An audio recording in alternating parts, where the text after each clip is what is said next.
আজ আবারও সকালবেলায় আমার পুলিশের মুখে পড়তে হবে সেটা কিন্তু আমি একটা বারও ভাবতে পারিনি। তো কী হয়েছিল না হয়েছিল সেটা কিন্তু তোমরা ভিডিওতেই জানতে পারবে। তো ভিডিওটা এন্ড অব্দি দেখতে থাকো। তো আজকে সকালবেলা চলে গেছিলাম কিন্তু রায় স্টোরে। আর তোমরা যারা যারা হাবড়ায় থাকো সবাই কিন্তু জানো এটা কিন্তু খুবই পাইকারি রেটে এরা বিক্রি করে। তো আমি কিন্তু নিয়ে নিয়েছিলাম একটা স্ট্রিক্সের সিরাম। তো এখান থেকে সিরাম নিয়ে কিন্তু বাইরের দিকে বেরোতেই কিন্তু দেখতে পেলাম যে রাস্তায় কিছু লোক তারা ধর্নায় বসেছে। এবার কী কারণে ধর্নায় বসেছে তাদের তো তোমরা তো বুঝতেই পেরেছো। আমাদের এই কলকাতার বুকে একটা খুব খারাপ একটা ঘটনা ঘটেছে, খুব নির্মম একটা ঘটনা, তা যার কারণে সবাই ধর্নায় বসেছে।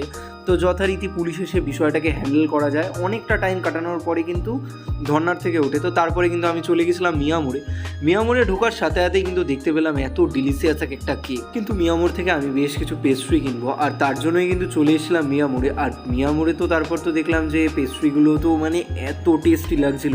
বেশ কিছু পেস্ট্রি নিয়ে আমি কিন্তু বাড়ির উদ্দেশ্যে রওনা দিই। তো তোমাদের সাথে দেখা হচ্ছে নেক্সট ব্লগে।